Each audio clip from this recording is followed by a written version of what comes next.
This is the Commonwealth Games, the women's road race. Not much happened, to be honest. Favourites, but also Georgia Baker, who won a lot of races on the track. England had like Alice Barnes. There was like Tenniel Campbell, who I thought would go better in this than maybe she should have done. But unless you've got a really good lead out, you should just sit back and do what Canada would do. Where you see Canada, they're not on the front at all. They had 2-3 riders on the left hand side here, and they're just surfing the Australian wheels, and they know coming up to the finish, they're going to be able to move forward. So again, you can see more pressure on England trying to move up. But it's wide roads. There's no need to stress. And Australia really do have it under control. Scotland looking further back, but they had Nia Evans, who is looking strong as well. And again, she's no, just on her teammate's wheel, no need to stress. And I think Australia, burning another rider here. I think that's British Chapman, who's just finished her turn.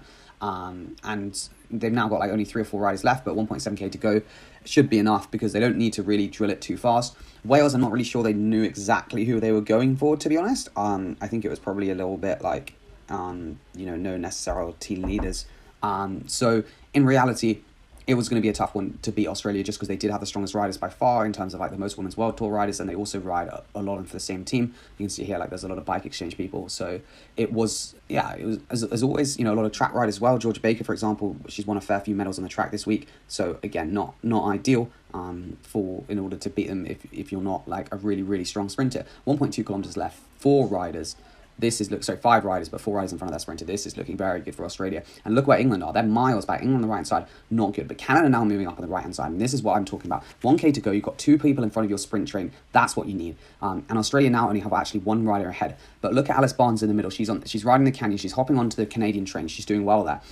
She's making sure, on the wheel. The Namibian rider also is doing well. The Australian rider now moves up and actually creates really good space on the left-hand side for the rest of her teammates. Georgia Baker's second wheel now, Sarah Roy on her wheel, looking really good. Canada trying to lead out for Coles Lister. And Hannah Barnes decides now, she looks up, she sees the finish line and thinks it's time to go. And it's just, I think, a little bit too early. We're going to go to the shot from the camera now. You can see 300 meters to go, and Hannah Barnes now actually launches it. And it's just too early. If you look at Georgia Baker, she's still in the wheels now, still on her teammates' wheels, and only starts to go at about 200 meters. And we'll see the overhead helicopter shot, but she dots everyone on this sprint, to be honest. Nia Evans, look on the right-hand side. I think if she'd been on Georgia Baker's wheel, it would have been really close, but Nia Evans runs super, super close to Georgia Baker, and it's a really strong sprint from her. We're going to watch this again because I think it's pretty important to see like the difference of going early. Like if you go to see here, so you can see it's still getting let out. Hannah Barnes started sprinting now, and then Georgia Baker's in front of her, and then sprint later. And to be fair, Nia Evans on the left-hand side, she's looking strong. Like she's coming up and up on Georgia Baker. She had a better sprint probably, just worse lead out and worse positioning.